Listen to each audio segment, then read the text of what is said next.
तो अभी आप गूगल पे लिखोगे DAAD इंटरनेशनल्स, ठीक है। तो इसमें आपको जनरली फर्स्ट ही लिंक मिलता है, ठीक है। स्पॉन्सर्ड वगैरह हो तो हटा देना, DAD लिखा होगा, इस पे जाना आप।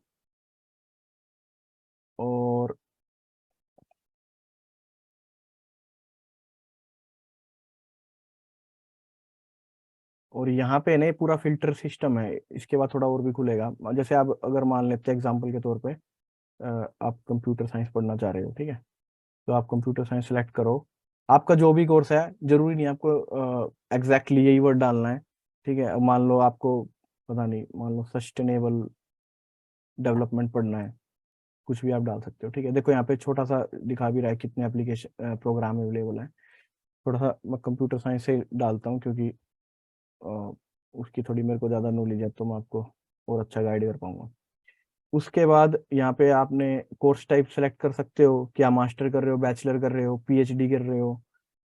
प्रेप कोर्स मैं बता देता हूँ हल्का सा क्या होता है। प्रेप कोर्स होता है जब आपको बैचलर करनी होती है, तो आपको जर्मन में बैचलर करनी होती है, तो उसके लिए प्रिपरेशन करवाते हैं जर्मन B1 से C1, जो भी उनकी रिक्वायरमेंट है। मेरे हिसाब से यही होता है, I might be wrong here little bit. Language course में होगा कि सिर्फ आप लैंग्वेज ही पढ़ने आ रहे हो। शॉर्ट कोर्सेज होते हैं जो आपका, जैसे हाउस बिल्डिंग बोलते हैं यहाँ पे, जैसे अपने इंडिया में होता है ITI करके होता है इंडिया में, जिसमें वो मैकेनिक्स वगैरह की, मतलब प्लम्बिंग वगैरह की, अगर आपको प्रोफेशन सीखना है इस तरह के, जो छोटे इलेक्ट्रिशियन वगैरह, ये वो टेक्नीशियन टाइप का वर्क। बैचलर डिग्री है और फिर मास्टर डिग्री, ठीक है। मास्टर डिग्री जनरली सिलेक्ट करूंगा, ठीक है। अब यहाँ पे आप सेलेक्ट कर सकते हो कि आपको इंग्लिश पढ़नी है, इंग्लिश एंड जर्मन भी चलेगा, तो आप वो सेलेक्ट कर सकते हो फिल्टर्स के अकॉर्डिंग। फील्ड ऑफ स्टडी ये इंजीनियरिंग में है, अगर आपको नहीं पता आप इसको छोड़ भी सकते हो, डायरेक्ट सर्च भी कर सकते हो, ठीक है। और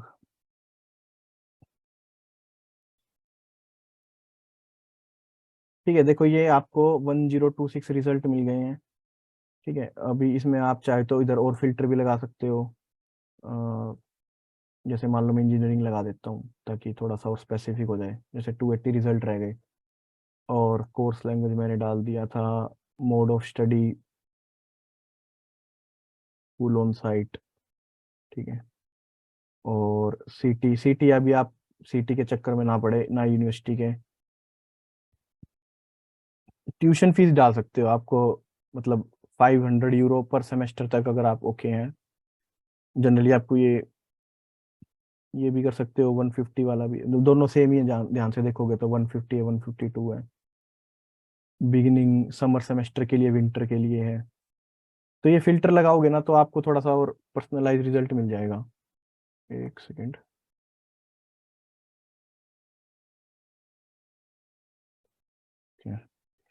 और हाँ, तो अभी क्या है, ये मैंने फिल्टर्स लगा दिए हैं, देखो आप अपने अकॉर्डिंग लगा देना जो भी आप पढ़ना चाह रहे हैं यहाँ पे। आप इधर कंप्यूटर साइंस की जगह मान लो इधर डेटा साइंस लिख सकते हो, ठीक है। मान लो किसी को डेटा, तो डेटा साइंस से रिलेटेड कोर्सेज आ जाएंगे, ठीक है। अब मैं आपको थोड़ा सा इसमें और डिटेल में बता रहा हूँ, ताकि आपको खुद को खुद से एप्लीकेशन डालोगे, तो किस तरीके से आप इसमें एप्लीकेशन डाल सकते हो, ठीक है। तो इसमें आप जाओ इधर, और पहले तो मैं आपको रिकमेंड करूंगा कि आप कुछ एक यूनिवर्सिटीज के बारे में तो सारे पढ़ लेना, उसके बाद आपको आइडिया खुद से ही हो जाएगा कि आपको क्या देखना है, क्या नहीं देखना, ठीक है। थोड़ा सा मैं आपको ओवरव्यू दे देता हूँ। जैसे आपने डेटा साइंस करना है, इंग्लिश में है, फुल टाइम कोर्स है, जहाँ 4 सेमेस्टर लिखा होगा उसका मतलब है वो 120 क्रेडिट का कोर्स है, ठीक है, मोस्ट ऑफ द केसेस में। बिगिनिंग विंटर में भी है, समर में भी है, ये एडिशनल इन्फॉर्मेशन पढ़नी आप पढ़ सकते हो। फिर उसके बाद एप्लीकेशन डेडलाइन। डेडलाइन का मतलब है कि कब तक, लास्ट डेट कब तक की है जो आपको फिल करना है। तो नॉन EU सिटीजन्स के लिए ये डेडलाइन है, और EU सिटीजन्स के लिए ये डेडलाइन है, ठीक है। और मतलब यही है, ये विंटर सेमेस्टर के लिए है, ये समर सेमेस्टर के लिए है। तो जैसे अगर आपको इस यूनिवर्सिटी में एप्लीकेशन डालना है, ट्रियर यूनिवर्सिटी में, तो आपको 31 मई 2023 तक आपको सब कुछ कर देना है, सारा आपके डॉक्यूमेंट कोरियर होके पहुंच जाना चाहिए, और एक चीज और आपको थोड़ा सा बोनस पॉइंट बताता हूँ, कुछ यूनिवर्सिटीज में फर्स्ट कम फर्स्ट सर्व भी है। वेरी फ्यू यूनिवर्सिटी है, बट कुछ यूनिवर्सिटीज में है फर्स्ट कम सर्व। फर्स्ट सर्व मतलब जिसने फर्स्ट एप्लीकेशन डाला और आपकी रिक्वायरमेंट मैच हो रही है तो आपको एडमिशन दे देंगे। ठीक है। और हाँ, इसमें और क्या चीजें हैं, कोर्स डिटेल्स आप पढ़ सकते हो, इसमें क्या क्या पढ़ाएंगे, इलेक्टिव मॉड्यूल, ये बिग डेटा एनालिटिक्स ये रो। ठीक है। कॉस्ट्स और फंडिंग, ये ट्यूशन फी मोस्टली केसेस में आपको ननी मिलेगी। ठीक है। ये सेमेस्टर फीस बोलते हैं इसको, सेमेस्टर कंट्रीब्यूशन बोलते हैं। ये 300 यूरो है। उसके बाद 280 euro from second semester onwards. ठीक है। और कॉस्ट ऑफ लिविंग इन्होंने आइडिया भी दे रखा है, देखो 850 से 900, 950 यूरो। ये जनरली थोड़ा सा बढ़ा के ही बताएंगे, वैसे आपको इतना कॉस्टिंग नहीं आएगी। ठीक है। बट ये सॉर्ट ऑफ वर्स्ट केस मान लो आप, ऐसा हो सकता है तो इतना कॉस्ट आ सकती है। और स्टूडेंट डोम देखो बता रखा 280 यूरो से 400 यूरो में। यहाँ पे हॉस्टल नहीं बोलते, यहाँ पे डोर्म डोर्म बोलते हैं, डोरमेट्री बोलते हैं। स्टूडेंट्स जो जहाँ पे रह रहे हैं, ठीक है, जो जो यूनिवर्सिटी अलॉट करती है। और ये थोड़ा सा इन्होंने आइडिया दे रखा है कि स्टूडेंट में कैफेटेरिया में 3 to इतने में खाना पीना मिल जाएगा आपको, ऐसा। उसके बाद रिक्वायरमेंट, ये पेज आपके लिए बहुत इंपॉर्टेंट है। ठीक है। सबसे पहले आपको अपना ग्रेड पता होना चाहिए, जर्मन ग्रेड। ठीक है। आप गूगल पे लिख लेना इधर, Indian to German CGPA calculator, German CGPA calculator. ठीक है। इधर मैं आपको करके दिखा देता हूँ, ये इतने खुल रहा है अभी। फाइनल ग्रेड ऑफ 2.0 और बेटर। ठीक है। इधर एक तो है ना, ग्रेडिंग सिस्टम थोड़ा सा उल्टा है। 4 में से आपको ग्रेडिंग मिलेगी, 4.0 में से, और 1.0 बेस्ट है। मतलब 4 में से ग्रेडिंग मिल रही है, बट 1.0 वाला बेस्ट है। वैसे 6 में से मिलती है ग्रेडिंग, 5 में से बोल सकते हो। ठीक है। 1.0 का मतलब है आप बेस्ट हो, मतलब 100% आ गया आपका। 2.0 का मतलब है 80%। ठीक है। ये मेरे मतलब याद हो हुए पड़े हैं मेरे को, इसलिए पता है। ठीक है। और ऐसे ग्रेडिंग निकलेगी, अगर आप सिर्फ पास पास हो, जैसे 40% पास वाला होता है, तो आप 4.0 आपको पर सब्जेक्ट उस सब्जेक्ट में ग्रेड मिलेगा। ठीक है। तो इसमें मैं आपको एक कैलकुलेशन करके दिखा देता हूँ। जैसे आपका स्कोर आया मान लो 75%, या 80 ही मिला देते हैं। ठीक है। 80% आया, और आपकी यूनिवर्सिटी में 100 मार्क्स में से यार पासिंग मार्क्स 40 थे पर सब्जेक्ट के बेसिस पे, तो देखो ये 2.0 आया। ठीक है। ये कई जगह पे तो लिखा होगा कि 2.0 और बेटर, यानी कि 2 या 1 पॉइंट में आना चाहिए, या फिर कहीं लिखा होगा गुड, गुड एवरेज और बेटर। गुड एवरेज बेटर भी ऑप्शन कई जगह लिखा हो सकता है। ठीक है। जैसे यहाँ पे 2.0 और बेटर, अगर आपने 2.5 है ना तो बेशक से मत एप्लीकेशन डालना इधर, तुरंत में रिजेक्ट कर देंगे आपको। या फिर इन्होंने लिखा हुआ देखो, जैसे यहाँ लिख रखा है, एग्जामिनेशन बोर्ड में case by case decision on application with final grade between 2.1 और 2.5 से। तो ये यहाँ पे भी आइडिया दे देंगे। तो मतलब आप थोड़ा सा इसके बारे में पढ़ोगे ना, पर एप्लीकेशन में सबकी अलग रिक्वायरमेंट है। आपको लगेगा कि, अगर आपको अंदर से लगेगा कि हाँ इसमें प्रोबेबिलिटी हो सकती है कुछ परसेंट, तो आप एप्लीकेशन डाल सकते हो। ठीक है। या फिर यहाँ पे इंग्लिश रिक्वायरमेंट, लैंग्वेज रिक्वायरमेंट, कि आपको आइल्स होना चाहिए, इतना ग्रेड होना चाहिए। ठीक है। सेफ साइड है आइल्स का 6.5, रिकमेंडेड है 7.0 फ्रॉम माई साइड। ठीक है। 7.0 है तो कुछ यूनिवर्सिटीज में 7.0 भी मांगते हैं, C1, तो वहां पे भी आप इलिजिबल हो जाओगे। और देखो यहाँ पे वैसे C1 एडवांस, ठीक है, इधर आइल्स लिखा है इधर। ये स्कोरिंग होती है इनकी। ये डेडलाइन मैंने आपको बता दी है। इसमें देखो इन्होंने डायरेक्ट एप्लीकेशन है, इस पे आप पोर्टल पे जाओगे, इन्होंने डायरेक्ट एप्लीकेशन का लिंक दे रखा है। बाकी थोड़ा सा और पढ़ना हो, सर्विसेज क्या क्या है, आप इतने जॉब कर सकते हो। अब अभी इस पेज पे जनरली ये होगा कि आप हमारे यूनिवर्सिटी में आओगे तो आपको क्या क्या बेनिफिट है वो थोड़ा सा बताएंगे, हम आपको एकोमोडेशन में हेल्प कर देंगे, कैरियर एडवाइस दे देंगे, और आप इसके बाद क्या बन जाओगे, आप स्पेशलिस्ट नहीं, ये तो बेनिफिट्स दे रखे हैं। कई जगह ये भी लिखा हुआ कि आप इसके बाद क्या क्या कर दोगे, मतलब हमसे डिग्री, ये मास्टर डिग्री करने के बाद आप क्या बन जाओगे, ऐसा समझ सकते हो। ठीक है। फिर ये यूनिवर्सिटी के बारे में थोड़ा सा हिस्ट्री दे रखी होगी आपको।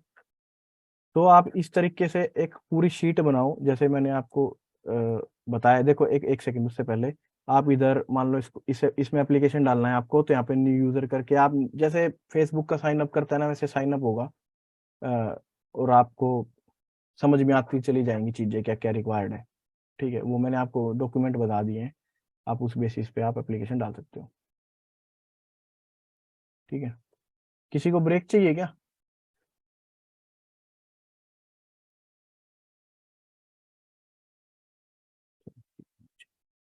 एक सेकेंड। No sir. ओके, ठीक है।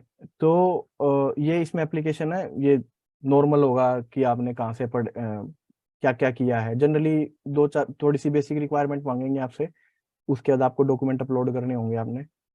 और बस वो आपको फॉर्म सबमिट करना होगा, फिर वो लास्ट में फॉर्म आएगा, वो प्रिंट करना है और फिर वो भेजना है। ठीक है, वो मैं आपको बता चुका हूँ। और ये ऐसे आप हर एक यूनिवर्सिटी में जाके देख सकते हो, और अराउंड 20 यूनिवर्सिटीज को शॉर्टलिस्ट करो। मैं रिकमेंड करूँगा सभी में जाओ, एक एक करके अलग अलग कीवर्ड डालो। डेटा साइंस की जगह मान लो डेटा इंजीनियरिंग करके देख लो। ठीक है, या जो भी आपके डोमेन से रिलेटेड है, आपने जो पढ़ा है। ठीक है, और मैनेजमेंट के कोर्सेज में थोड़ा सा और भी रिलैक्सेशन मिलेगी आपको। जैसे मैनेजमेंट में जाओगे तो आप जैसे ये कोर्स है, अगर रिक्वायरमेंट में लिखा है ना कि इनको अगर 2.0 चाहिए और आपकी नहीं है, और इसमें इसमें इन्होंने कोई एक्स्ट्रा इन्फॉर्मेशन नहीं दी है, तो बेशक से मत अप्लाई करना, तुरंत में रिजेक्ट कर देंगे आपको। ठीक है, मतलब अब बिल्कुल ही लक किसी का ज्यादा अच्छा हो तो अलग बात है, बट जनरली नहीं देते एडमिशन ऐसे। इनकी रिक्वायरमेंट है यहाँ पे, एक सोब स्टोरी नहीं चलेगी। अगर आप कुछ इमोशनल लिखोगे लेटर ऑफ मोटिवेशन में, नहीं कोई सुनता इधर। ठीक है, तो वो ना लिखें। और अ, अगर आप 0.25 मार्क्स से भी फेल हो इधर सब्जेक्ट में, तो फेल हो, इधर नहीं देंगे ग्रेस आपको। ठीक है, तो ये चीज एक मेरे फ्रेंड के साथ हुई थी, वो 0.25 मार्क्स से फेल, 0.25 नहीं 0.12 मार्क्स से फेल था, तो उसको फेल कर दिया था सब्जेक्ट में। ठीक है, तो ग्रेस नहीं देंगे। तो वो इमोशनल वाली चीजें यहाँ पे आप पेपर इसमें ना लिखे, be logical what you are writing. ठीक है, और ये आप देखो, आपको ना ये एक चीज हो, रिक्वायरमेंट्स में थोड़ा सा इनको अच्छे से देखना। क्योंकि रिक्वायरमेंट में ना कई रिक्वायरमेंट्स में ऐसा भी लिखा हो कि आपने ये सब्जेक्ट पढ़े होने चाहिए, इतने मॉड्यूल इतने क्रेडिट किए होने चाहिए। तो कुछ अपने इंडिया में यूनिवर्सिटीज हैं जो क्रेडिट्स लिखती हैं कि आपने कोई सब्जेक्ट पढ़ा है तो कितने क्रेडिट का है, कुछ यूनिवर्सिटीज नहीं लिखती। तो जनरली भी एज्यूम करते हैं कि हमने जो बैचलर पढ़ रखी है वो 210 क्रेडिट की पढ़ रखी है, तो हम एप्लीकेशन डाल देते हैं। ठीक है, और बहुत सारी चीजें पंट पे चलती हैं। पंट मतलब चांस, आप लेते हो, चांस लेने पड़ेंगे कई जगह। ठीक है, और इसमें यही था। और कुछ कोर्सेज में A1 जर्मन रिक्वायर्ड हो सकती है, और A1 या A2 भी मांग सकते हैं कईयों में। तो वहां पे अगर आपको A1 A2 आती है, तो आपका एप्लीकेशन के, अगर आपको शुरू से पता है कि मान लो आप नेक्स्ट समर में एप्लीकेशन डालोगे, और आपको अभी से पता है कि कुछ यूनिवर्सिटी में A1 A2 में एडमिशन हो सकता है, तो आप सॉर्ट ऑफ जो जितने ज्यादा लोग अप्लाई कर रहे हो, तो आप फिल्टर लगा रहे हो कि भाई मेरे पास A2 है, तो you are more, like more, you have more probability now. ठीक है, तो ये चीजें हैं। इसमें देखो, अगर आप ध्यान से देखोगे, यहाँ पे यूनिअसिस्ट के थ्रू लिख रखा है, एप्लीकेशन वाई यूनिअसिस्ट। ठीक है, तो ये एप्लीकेशन सर्च करने आ गए होंगे मेरे ख्याल से भी, आपको सबको आइडिया हो गया होगा। ठीक है, और एक यूनिअसिस्ट बता देता हूँ मैं क्या है। यूनिअसिस्ट एक पोर्टल है, सिंपली जैसे फेसबुक पे अकाउंट बनाते हो ऐसे इस पे अकाउंट बनाना है। अपने डॉक्यूमेंट करने हैं। इसमें भी ऐसे एक सर्च सर्च पोर्टल आ जाएगा, उसमें आप यूनिवर्सिटी सर्च करोगे, मतलब यूनिवर्सिटी सर्च यहाँ से करनी है, फिर वहां पे आप जाके डायरेक्ट एप्लीकेशन डाल पाओगे कि इस यूनिवर्सिटी में मेरे को एप्लीकेशन डालना है। ठीक है, और इसकी जब आप एप्लीकेशन डाल दोगे सब कुछ, तो लास्ट में बता देगा कि भैया यहाँ पे पेमेंट कर दो। ठीक है, तो फिर पेमेंट कर दोगे, और साथ में वो आपको एक यूनिक आईडी जनरेट करके देगा, और उस यूनिक आईडी के थ्रू आप एप्लीकेशन जितने, उस यूनिक आईडी के थ्रू आपको अ, मतलब आप यूनिकली आइडेंटिफाई होगे, सिंपल यही है। आप वो आईडी जो है ना, वो हर यूनिवर्सिटी में जाएगी, जो आप किसी भी उस यूनिवर्सिटी के यूनिवर्सिस्ट के थ्रू एप्लीकेशन डालोगे। ठीक है, तो ये है, ये इतना कोई डिफिकल्ट नहीं है इसमें। अब इन्होंने क्रेडिट कार्ड का ऑप्शन भी कर रखा है कि आप क्रेडिट कार्ड से पेमेंट भी कर सकते हो। और 2016 में तो बैंक ट्रांसफर ही लेते थे, या फिर आप क्रेडिट कार्ड की डिटेल उनके फॉर्म पे भर के भेजो, जो अपने को इंडिया के कॉन्टेक्स्ट में थोड़ा सा सेफ नहीं लगता था कि कभी क्रेडिट कार्ड कुछ कुछ भी गड़बड़ कर दे। तो वो चीज़ है, ये एप्लीकेशन प्रोसेस ऐसे होता है। कोई भी अगर आपको गारंटी दे रहा है ना, कि कोई भी कंसल्टेंट आपको गारंटी दे रहा है कि आपका एडमिशन करवा देगा, ठीक है, तो उससे भाग जाना, सच कह रहा हूँ मैं। कोई भी गारंटी नहीं दे सकता, वो गारंटी इस बेस पे दे सकता है, मान लो आप 90% आपकी प्रोफाइल है, तो आपकी प्रोबेबिलिटी पता है हमको, मतलब आइडिया हो जाएगा, क्योंकि एप्लीकेशन इतने डाल रखे हैं तो आइडिया है कि किस किस इंसान का कितने पे एडमिशन हो सकता है। तो वो उस बेस पे गारंटी है, गारंटी इस बेस पे नहीं है कि आपको पक्का मिल जाएगा।